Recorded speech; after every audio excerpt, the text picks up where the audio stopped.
Hello दोस्तों, कैसे हो आप सब लोग। I am Faheem, welcome to Civil Zone Academy. तो चलिए दोस्तों, आज के लेक्चर स्टार्ट करते हैं। काफ़ी शानदार रहने वाला है, काफ़ी बेहतर कंटेंट आपको देखने को मिलेगा विद द बैकग्राउंड इन्फॉर्मेशन।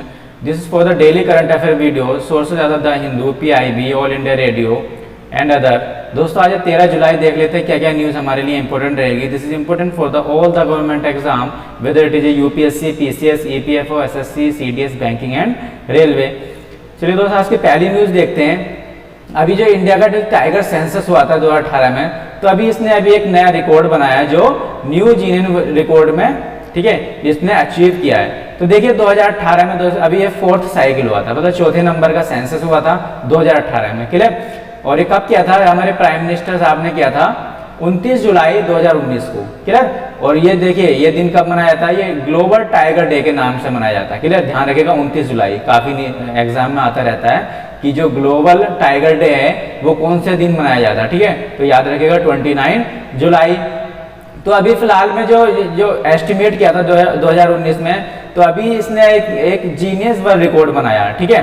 किस इसमें, for being the world's largest camera trap wild life survey, ठीक है। इस कैमरा ट्रैप में इसने क्या है, जीनियस रिकॉर्ड बनाया, ठीक है। तो ध्यान रखिएगा किसमें, world's largest camera trap wild life sanctuary में, क्लियर। अब देख लेते हैं बाकी बधाई दिया हमारे जो इन्वायरमेंट मिनिस्टर हैं, इन्होंने ट्वीट किया है, क्लियर। तो ये जो एक एग्जाम्पल बताया जा रहा है, एक शाइनिंग एग्जाम्पल है आत्मनिर्भर भारत का, क्लियर, जो अभी स्कीम चल रही है। और जो अचीवमेंट हुआ है बताया जा रहा है ये थ्रू द संकल्प से सिद्धि, ठीक है। ये पहले से प्रोग्राम चल रहा था, तो ठीक है, इस प्लेटफॉर्म के जरिए इसको ये बताया जा रहा है कि ये अचीवमेंट पाया गया, क्लियर। तो देख लेते कितना एस्टिमेट किया था इन्होंने। एस्टिमेट किया था, जो एस्टिमेशन हुआ था 2018 में, क्लियर, याद रखेगा अभी फिलहाल का। तो इसमें थे दोस्तों अभी फिलहाल में टाइगर हैं 2967 टाइगर हैं। देखिए डायरेक्ट पूछ लेता है ना, 2018 सेंसस में कितने टाइगर पाए गए, क्लियर। तो 2967 इंडिया में टाइगर पाए गए हैं ये।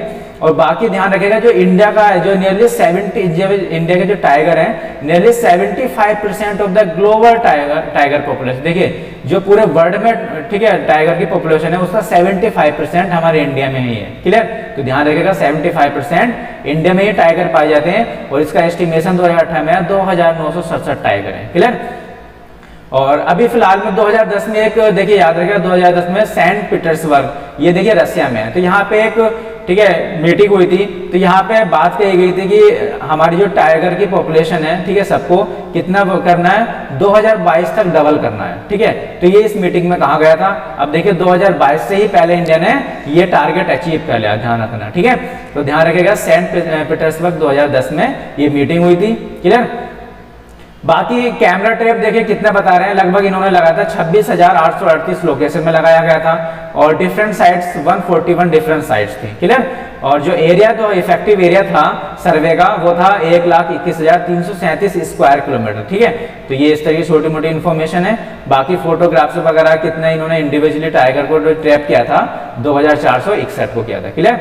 और देख ले ये जो चलाया जा रहा है, ये ठीक है, एस्टिमेशन का ये प्रोजेक्ट चलाया जा रहा है 2006 से, ध्यान रखिएगा, ठीक है। जो भी एस्टिमेशन, ठीक है, टाइगर का चलता है, तो ये स्टार्ट हुआ था प्रोजेक्ट 2006 से। अब देखिए अभी बोला गया कि कौन सी साइकिल है, 4th साइकिल है, चौथे नंबर का ये एस्टिमेशन हुआ है 2018 में। तो आप देखिएगा, ध्यान रखना कि जो एस्टिमेशन होता है हर 4 साल में होता है। कब होता है, हर 4 साल में होता है, 4 ईयर्स में होता है। अब देखिए जब 2006 में स्टार्ट हुआ था, तो पहला 2006 में हुआ था, दूसरा अगर 4 साल जोड़ेंगे तो 2000 किस में हुआ होगा, 2010 में हुआ होगा, क्लियर। और जो तीसरा होगा नंबर का 2014 में हुआ होगा, ठीक है। 2014 के बाद में आप देखिए 4th जो साइकिल है 2018, ठीक है। तो इसलिए इसको बोला गया ये 4th साइकिल का एस्टिमेशन है 2018। तो ध्यान रखना 2006 से स्टार्ट हुआ था, और हर 4 साल में एस्टिमेशन होता है इसका, ठीक है। और इसका याद रखिएगा कितने टाइगर हैं, 2967 2018 के उसमें, क्लियर।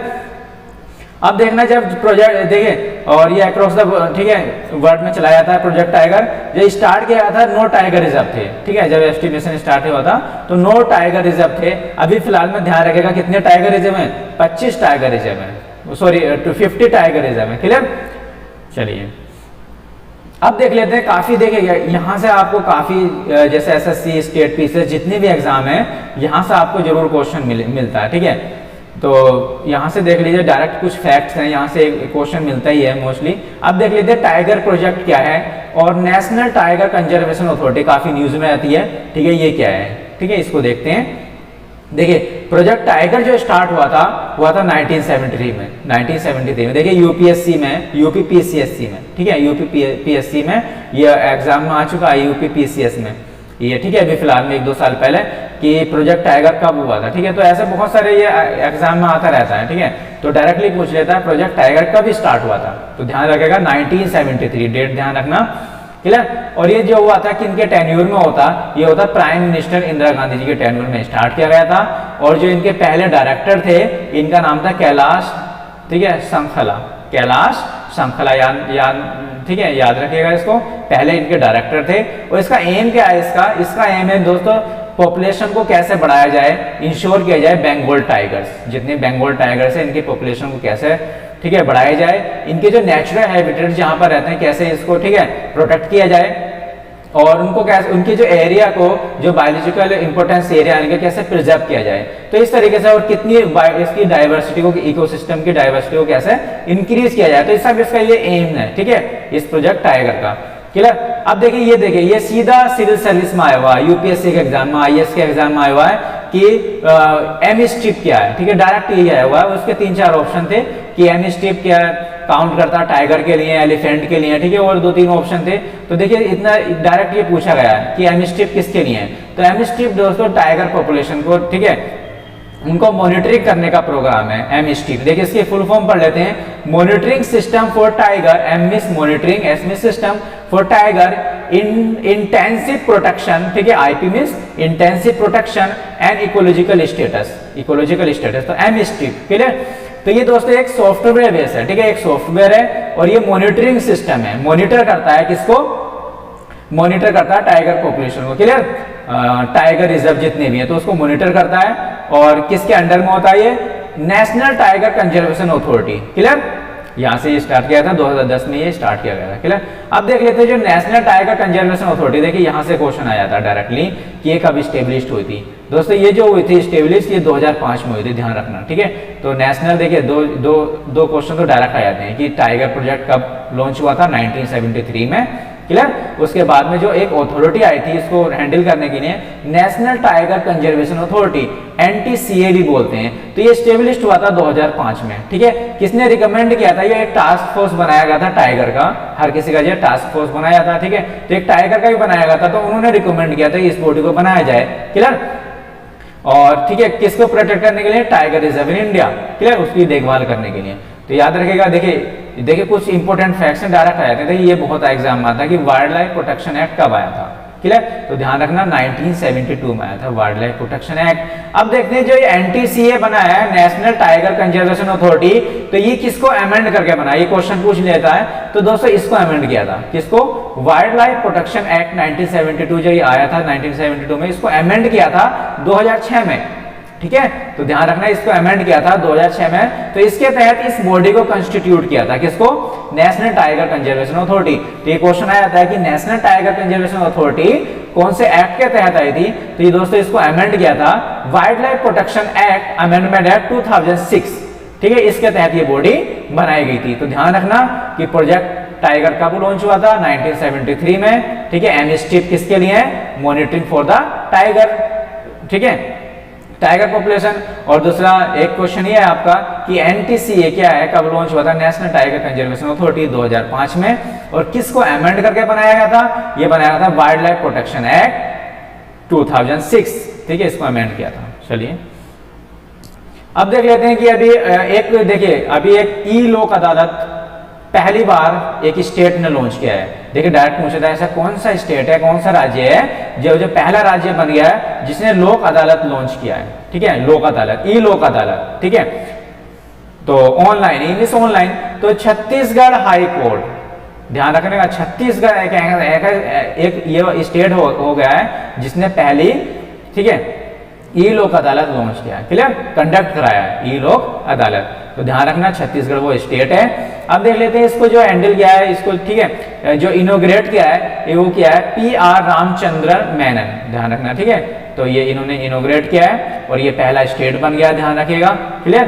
तो ये कहां पर है, high court in the Bilaspur district, ठीक है। अब देख लेते हैं कंडक्ट जो कराया है ई लोक अदालत, ये 195 बेंचेस थी, ठीक है, 195 बेंचेस बैठी हुई थी अक्रॉस द स्टेट छत्तीसगढ़ में, और टोटल केस जो लिए गए थे 3133 केस लिए गए थे, ठीक है, और जिसमें से 848 केस जो है 24 बेंच ने देखे हैं, क्लियर। तो इस तरीके से थोड़ा बहुत डेटा है।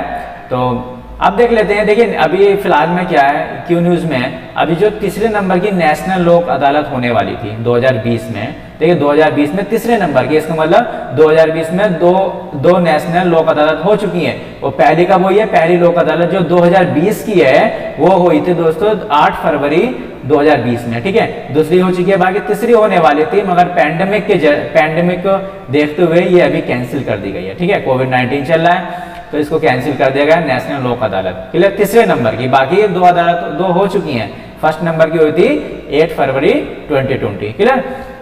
तो देख लेना, ये याद रखिएगा, छत्तीसगढ़ पहला स्टेट बन गया। अब देख लेते हैं कि लोक अदालत है क्या, ठीक है, देख इसके बारे में जानते हैं क्या है लोक अदालत, आखिर ये लोक अदालत। देखिए नालसा काफी अभी पढ़ेंगे इसके बारे में, काफी इंपॉर्टेंट ऑर्गेनाइजेशन है, ठीक है, इसके बारे में पढ़ेंगे। NALSA national legal service authority इसकी फुल फॉर्म है, तो इसको देखेंगे। नालसा है और जो अदर लीगल कुछ और सर्विस अथॉरिटी है, इंस्टीट्यूशन है, ये कंडक्ट कराता है दोस्तों लोक अदालत, ठीक है। तो लोक अदालत कंडक्ट कराता है NALSA national legal service authority और अदर लीगल सर्विस अथॉरिटी है, ठीक है। तो ये सब मिलकर ये लोक अदालत कंडक्ट कराती हैं, और ये इसका क्या काम है दोस्तों, ये एक अल्टरनेटिव डिस्प्यूट रिड्रेसल मैकेनिज्म है। मतलब देखिए अगर कोई भी केस हुआ तो आप कहां पर जाएंगे, ठीक है, district court, high court, supreme court, court में जाएंगे, ठीक है। मगर ये कोर्ट में देखिए बहुत सारे केस हैं, बहुत ज्यादा बर्डन है, बहुत सारा पेंडिंग केस पड़े हुए हैं, ठीक है। तो उस पेंडिंग केस को और इसको जो, ठीक है, इसके बर्डन को कम करने के लिए लोक अदालत बनाया गया है, क्लियर।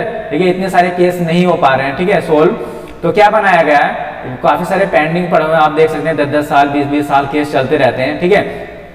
तो इसके रेस्पेक्ट में एक लोक अदालत बनाया था जो फास्ट तरीके से इसका बर्डन कम करे केस का और यहां से केस सोल्व हो, क्लियर। तो लोक अदालत, तो ध्यान रखिएगा कौन कंडक्ट रहा था, नालसा, ठीक है, नेशनल लीगल सर्विस अथॉरिटी।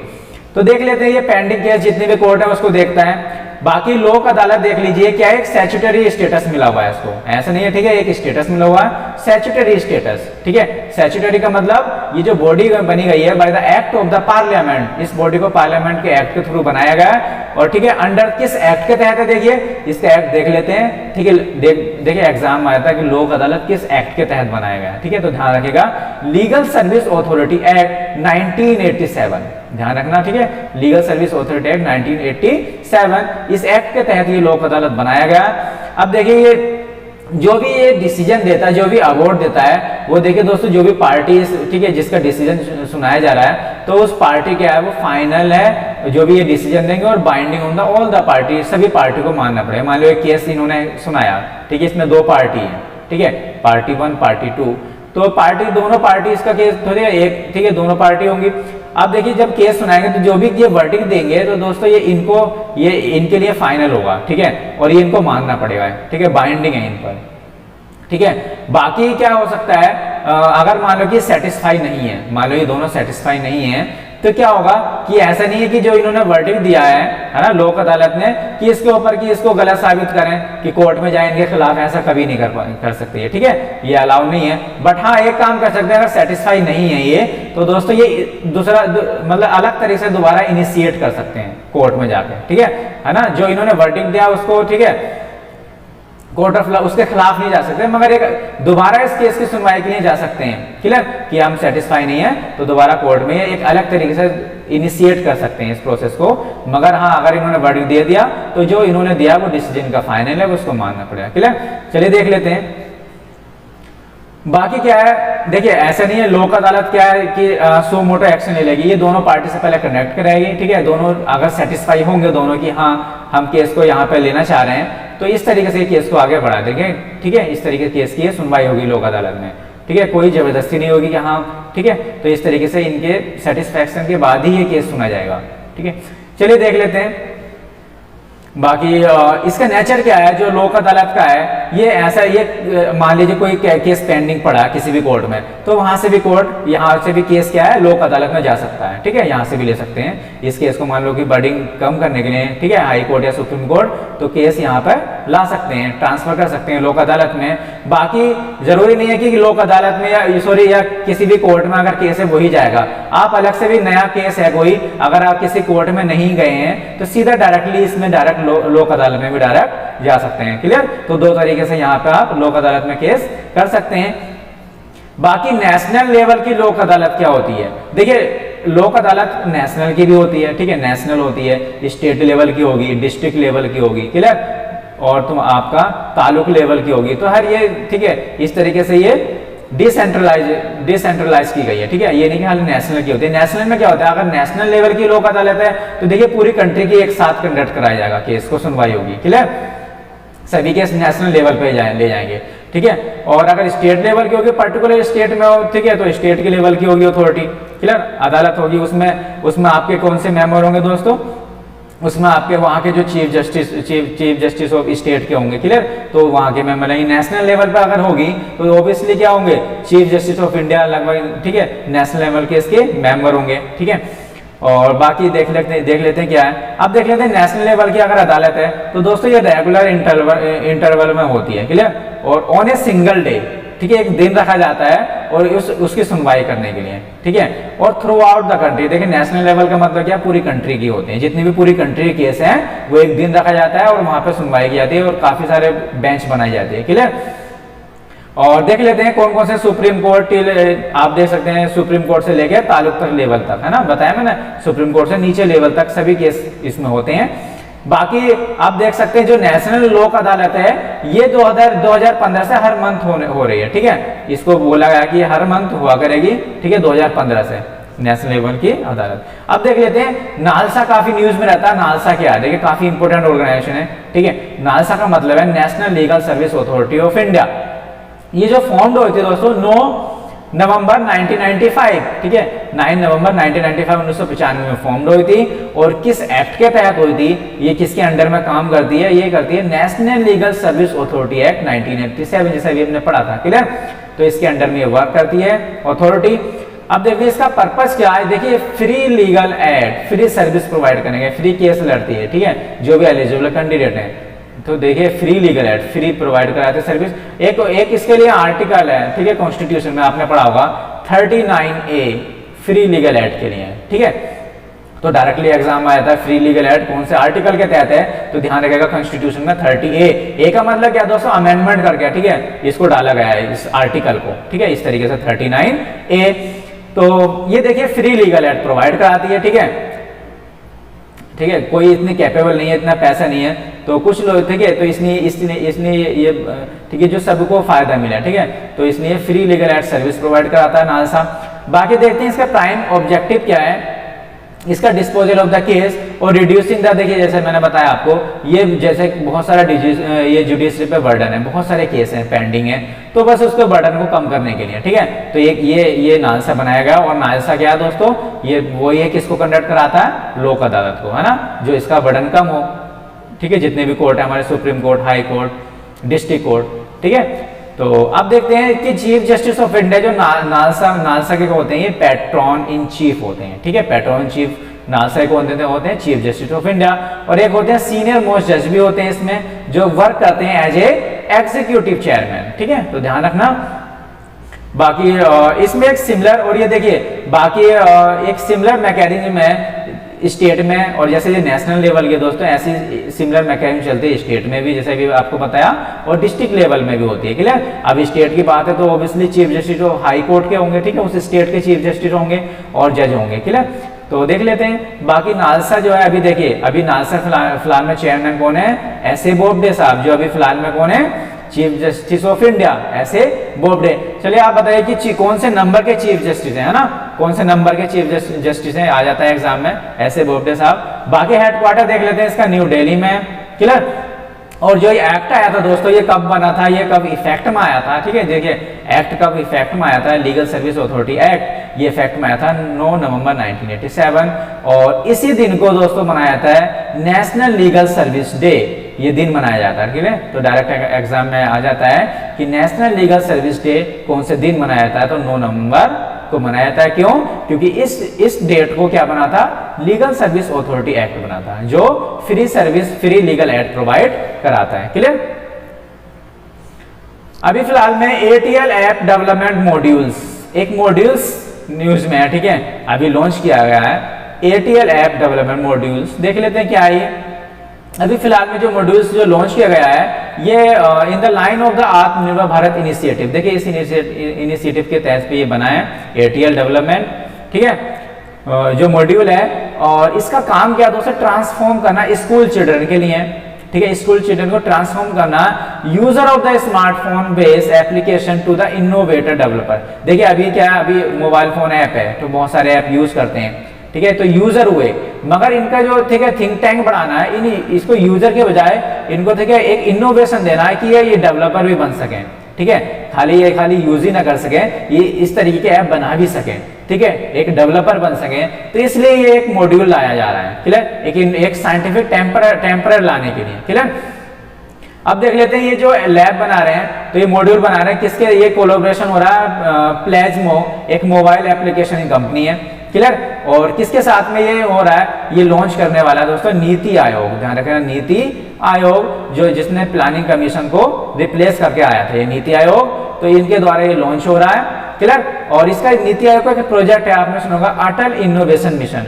तो इस मिशन के तहत और इसके अंडर में एक इनिशिएटिव है अटल थिंकिंग लैब, तो इस ठीक है इस मिशन के तहत ये लाया जा रहा है प्रोग्राम, क्लियर। तो ध्यान रखना अटल इनोवेशन मिशन के तहत जो नीति आयोग ने लॉन्च किया था, क्लियर।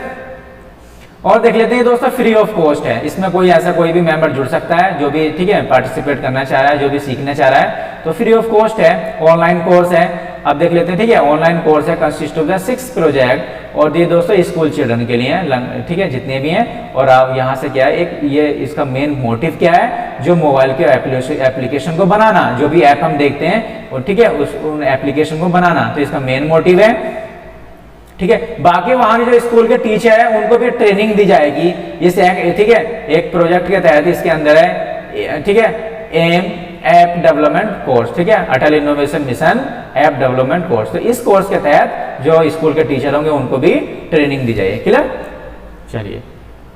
चलिए जब न्यूज में आ गया अटल इनोवेशन, काफी न्यूज में रहता है क्या, इसके बारे में जान लेते हैं। तो अटल इनोवेशन एक प्रोग्राम जो इनिशिएटिव किया गया था दोस्तों नीति आयोग ने किया था, क्लियर।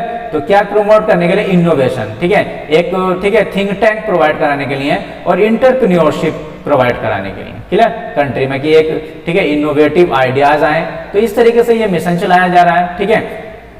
और इसका जो मेन ऑब्जेक्टिव है दोस्तों, एक इकोसिस्टम प्रोवाइड करना है इनोवेशन के लिए, ठीक है, रिसर्च एंड डेवलपमेंट के लिए, ठीक है, अक्रॉस द कंट्री। और अक्रॉस द कंट्री चाहे स्कूल हो, university, research institution, MSME, industry level, तो सभी लेवल पे ये प्रोवाइड कराने की बात करी जा रही है इनोवेशन, ठीक है, ग्राउंड लेवल से अप लेवल तक, क्लियर। देख लेते हैं इनोवेशन प्रमोशन क्या है, एक प्लेटफॉर्म प्रोवाइड कराने वाला है, क्या क्या, अटल टिंकरिंग लैब, ठीक है, ATL, जिसको ATL बोला जाता है, ये प्रोवाइड कराने वाला, अटल इनकम्बशन सेंटर प्रोवाइड कराने वाला, और सपोर्ट द एस्टेब्लिशमेंट इनकम्बशन, ठीक है। तो इस तरीके से ये प्रोवाइड कराने वाला। आप देख लेते हैं ATL क्या है, ये लैब है दोस्तों, इसका ऑब्जेक्टिव क्या है, इसका ऑब्जेक्टिव है देखिए साइंटिफिक टेम्परर ज्ञात, ठीक है, प्रोवाइड कराने के लिए, क्रिएट कराने के लिए, ठीक है, एक माइंडसेट है इस तरीके का दिमाग हो कि एक साइंटिफिक तरीके से सोच सकें, ठीक है, बच्चे, तो उनका कल्टीवेट और the curiosity and the innovation among the young mind, जितनी भी यंग जनरेशन है, एक थिंक टैंक बना सके, कुछ सोच सके, एक साइंटिफिक आइडियाज ला सकें, क्लियर। तो इसलिए लैब बनाई जा रही है स्कूल में दोस्तों, ये सेटअप करने की बात कही जा रही है, ठीक, किसके, अटल थिंकिंग लेबोरेटरीज, ठीक है, सेटअप करने की बात कही जा रही है।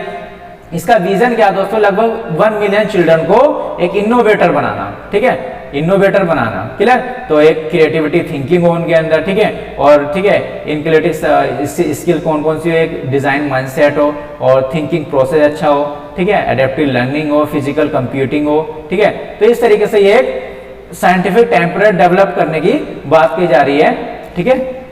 चलिए देख लेते हैं। अभी न्यूज में है ये ली हैसेंग लूंग, ठीक है। कौन है ये देखिए फिलहाल में दोबारा ये प्राइम मिनिस्टर बन गए, किसके, सिंगापुर के, ठीक है। अभी देखिए न्यूज में कि अभी इलेक्शन हुए थे 10 जुलाई को, ठीक है, और जिसमें से 93 मेंबर ये इलेक्शन के थ्रू इलेक्ट हुए थे। बाकी देख लेते हैं 105 सीट है जिसमें से 93 मेंबर जो है डायरेक्ट इलेक्ट होते हैं, ठीक है, थ्रू द इलेक्शन। अभी देखा हमारे मतलब की चीज ये है कि जो सिंगापुर है ये दूसरी एशियाई कंट्री बन गया है, किस केस में, जो पैंडेमिक के दरमियान, पैंडेमिक के टाइम में इलेक्शन कंडक्ट कराएं, चला। तो हमारे लिए न्यूज इंपॉर्टेंट ये है कि सेकंड एशिया की कंट्री बन गया सिंगापुर, जिसने पैंडेमिक के टाइम में ये इलेक्शन कंडक्ट कराए। और पहली कंट्री कौन था दोस्तों एशिया की, south Korea. South Korea first Asian country थी जिसने, ठीक है, पैंडेमिक जो कोविड-19 चल रहा है तो ये इलेक्शन कराए थे, क्लियर। तो ध्यान रखिएगा first country Singapore, south Korea, और सेकंड कंट्री बन गया है सिंगापुर। तो अभी जीत गया है ये, ठीक है, ये इनकी पिक्चर है, ली हैसेंग लूंग, क्लियर। तो ये दोबारा प्राइम मिनिस्टर पहले थे, दोबारा बन चुके हैं ये। बाकी किस पार्टी के देख लेते थोड़ा बहुत, पीपल एक्शन पार्टी के हैं ये, क्लियर। और 83 सीट इन्होंने जीती है 93 में से, ठीक है, तो काफी परसेंटेज से जीते हैं ये। और बाकी अपोजिशन में दोस्तों प्रीतम सिंह थे जिन्होंने 10 सीट जीती हैं, क्लियर। चलिए अभी है इटोलिजुमेब इंजेक्शन है ये, ठीक है। अभी इंजेक्शन ये अभी जो आपका DCGI drug control general of India इन्होंने अप्रूव कर दिया, ठीक है, इस ऑर्गेनाइजेशन ने अप्रूव कर दिया इस इंजेक्शन को, ठीक है। किसके लिए, for the patient of the कोविड-19 के ट्रीटमेंट के लिए। मगर कुछ रेस्ट्रिक्शन है, ये खाली उसको कराया जाएगा जो जिसके केस पाए जाएंगे moderate to several acute respiratory distress syndrome, जिसमें सिंड्रोम पाया जाएगा ARDS पेशेंट, तो उन्हीं के लिए इंजेक्शन प्रोवाइड कराया जाएगा। तो ये अभी, ठीक है, इन्होंने अप्रूव कर दिया है drug controller general of India, काफी न्यूज में रहते हैं, इसके बारे में पढ़ेंगे भी। अब देख लेते हैं इंजेक्शन क्या है दोस्तों, ठीक है। इंजेक्शन है एंटीबॉडी इंजेक्शन है, ठीक है, एंटीबॉडी इंजेक्शन है। ये पहले देखिए बन चुका है, पहले ट्रीटमेंट किसके लिए कर चुका है ये कर चुका है, ये है सोरोसिस क्या है, स्किन डिसऑर्डर है, ठीक है। तो ये स्किन डिसऑर्डर के लिए पहले ये अप्लाई हो चुका है, अभी फिलहाल में ये कोविड-19 के लिए ट्रीटमेंट के लिए लाने वाले हैं। तो देख लिया डायरेक्ट ये क्वेश्चन आता है कि जो इटोलिजुमेब है इंजेक्शन है, ठीक है, ये कौन सी डिसीज के लिए पहले यूज हो चुका है, ठीक है। तो ये सोरोसिस स्किन डिसऑर्डर है, तो इसके लिए याद रखिएगा, ठीक है। देखिए डायरेक्ट एग्जाम में आता है, तो ये वाले जो प्रॉब्लम है, ठीक है, डिसीज किसके लिए है, तो ये स्किन डिसऑर्डर कहा जाता है, ठीक है, सोरोसिस, ठीक है। तो ध्यान रखना इसका क्या काम होता है, ये क्या प्रॉब्लम है स्किन डिसऑर्डर, ये लगभग जो नॉर्मल स्किन का जो ग्रोथ होती है उसका 10 टाइम फास्टर ग्रोथ करता है, क्लियर। तो ये प्रॉब्लम है। अब देख लेते हैं ये कंपनी कौन सी कंपनी ने लॉन्च किया है, ये है बायोकॉन लिमिटेड जो बेंगलोर में है, क्लियर।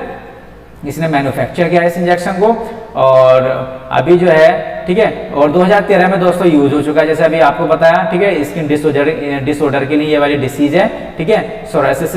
अब देख लेते हैं, ये काफी न्यूज में बताया जाता है कि drug controller general of India कौन है, ठीक है, ये एक डिपार्टमेंट है, ठीक है, किसके अंडर है, एक ऑर्गेनाइजेशन है जिसका नाम है central drug standard control organisation, CDSCO, clear. तो इसके अंडर में ये डिपार्टमेंट है, इस ऑर्गेनाइजेशन के अंडर में ये प्रोवाइड कराता है दोस्तों, लाइसेंस अप्रूव करता है जो भी कुछ बनाता है, ठीक है, ठीक है, जैसे ब्लड प्रोडक्ट हो गए, IV फ्लूइड, वैक्सीन हो गए, तो ये इस तरीके के प्रोडक्ट बनाता है, तो इसको लाइसेंस अप्रूव करता है, ठीक है, ध्यान रखना। और बाकी जो है ये किस मिनिस्ट्री के अंडर में आता है, ministry of the health and family welfare, clear.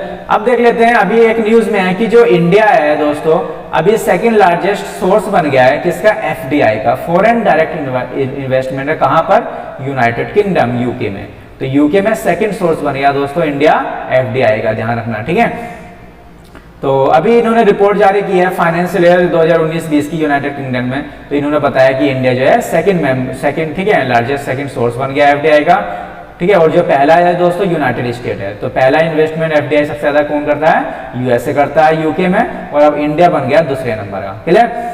और बाकी इसके बाद में फ्रांस है, जर्मनी है, फ्रांस है, चाइना है, हांगकांग है, ठीक है, इस तरीके से है। और ठीक है, अब देख लेते हैं FDI क्या है। FDI क्या है, FDI दोस्तों इन्वेस्टमेंट है। देखिए किसी दूसरी कंट्री में अगर इन्वेस्टमेंट करना तो उसको बोलते हैं FDI। एक कंट्री अगर एक कंट्री के, ठीक है, कोई भी इंस्टीट्यूशन कोई भी है दूसरी कंट्री में इन्वेस्टमेंट करता है उसको बोलते हैं FDI, फॉरेन डायरेक्ट इन्वेस्टमेंट। तो इस तरीके से ये कंट्रोलिंग ओनरशिप है, ठीक है, एक ओनरशिप भी, ठीक है, ओनरशिप भी प्रोवाइड, इसके थ्रू क्या है, दूसरी कंट्री में अगर कंपनी खोले तो एक ओनरशिप भी प्रोवाइड हो सकती है दूसरी कंट्री के मेंबर। कैसे? क्योंकि इसके शेयर का अगर 50% से ऊपर इसका शेयर है, ठीक है, तो इसका जो मैनेजमेंट की अथॉरिटी है तो इसके हाथ में आ जाती है, ठीक है। तो इस तरीके से ये एक ओनरशिप राइट भी मिल सकता है दूसरी कंट्री में थ्रू द FDI। और देखिए एक वर्ड और आता है FPI, फॉरेन पोर्टफोलियो इन्वेस्टमेंट। देखिए ये भी इन्वेस्टमेंट है, एक FDI होता है और एक होता है FPI, फॉरेन पोर्टफोलियो इन्वेस्टमेंट। देखिए दोनों इन्वेस्टमेंट है, मगर इसमें क्या फर्क है, ये देखिए इसमें थोड़ा ओनरशिप राइट मिल सकता है, ठीक है, इसमें ओनरशिप राइट मिल सकता है, FDI के थ्रू आती है। और इसके थ्रू क्या है, खाली इन्वेस्टमेंट होता है। दूसरी कंट्री का क्या है, इसमें खाली एक वोट मनी बोलते हैं, इन्वेस्टमेंट करते हैं, जो भी प्रॉफिट होता है इनको दे दिया जाता है, क्लियर। तो खाली इन्वेस्टमेंट के लिए होता है ये, क्लियर, तो ध्यान रखना। चलिए देख लेते हैं यूनाइटेड किंगडम। यूनाइटेड किंगडम क्या है, कहां पर है, देख लेते हैं। ये देखिए यूनाइटेड किंगडम है, ठीक है, देखिए ये यहाँ पर ये यूनाइटेड किंगडम यहाँ से लेके यहाँ तक है, ये वाला, इसको बोलते हैं यूके। यूके में कौन कौन आ गया, स्कॉटलैंड आ गया, देखिए स्कॉटलैंड आ गया, इंग्लैंड आ गया, वेल्स आ गया, है ना, और ये नॉर्थन आइलैंड, देखिए पूरा आइलैंड है, मगर ध्यान रखने का यूनाइटेड किंगडम में कौन सा आइलैंड है, नॉर्थन आइलैंड है, और ये साउथन आइलैंड है, क्लियर। तो ये यूके में नहीं है, तो यूके का पार्ट कौन सा, नॉर्थन आइलैंड है। तो ध्यान रखना यूके आता है यूनाइटेड किंगडम में, तो स्कॉटलैंड हो गया, इंग्लैंड, वेल्स और नॉर्थन आइलैंड, इसको मिलकर बनाता है यूनाइटेड किंगडम, है ना। एक आपने सुना होगा ग्रेट ब्रिटेन, ग्रेट ब्रिटेन ये वाला पार्ट हो गया, इसमें से नॉर्थन आइलैंड हट जाता है, तो ये वाला ग्रेट ब्रिटेन हो गया, ठीक है। तो स्कॉटलैंड, इंग्लैंड और वेल्स, तो इसको बोलते हैं ग्रेट ब्रिटेन, ये हो गया आपका ग्रेट ब्रिटेन। तो ध्यान रखना ग्रेट ब्रिटेन है यूके। अगर हम नॉर्थन आइलैंड को भी इंक्लूड कर लेते हैं तो होता है वो यूनाइटेड किंगडम, क्लियर। तो देख लेते हैं ये, ठीक है। अब देख लेते हैं वर्ल्ड के मैप में, देख लेते हैं। देखिए यहाँ पे ये है, ये है यूके, क्लियर, ये वाला यहाँ पर वर्ल्ड मैप में देखेंगे यूके हो गया, यूरोपियन कंट्री हो गई, क्लियर। ये रशिया हो गया, तो आप देख सकते हैं मैप में यहाँ पर यूके है। Thank you everyone, stay safe and healthy. आप मुझे फॉलो कर सकते हैं फेसबुक पर, इंस्टाग्राम पर, और आप टेलीग्राम भी ज्वाइन कर सकते हैं, जिससे आपको फ्री PDF प्रोवाइड हो जाए, ठीक है। नीचे वीडियो आप देखेंगे, उसके नीचे लिंक दी होगी डिस्क्रिप्शन लिस्ट में, वहां से आप, ठीक है, क्लिक करके इसको ज्वाइन कर सकते हैं, जो आपके, ठीक है, कभी भी एग्जाम के लिए काफी बेनिफिशियल साबित होगा। Please like, share and subscribe, ये सब्सक्रिप्शन का बटन है, ठीक है। यहाँ से अगर आपको वीडियो अच्छी लगी हो तो आप सब्सक्राइब कर देना, और प्लीज बेल आइकन को दबाना मत भूलना, जिससे आपको नोटिफिकेशन मिल जाए।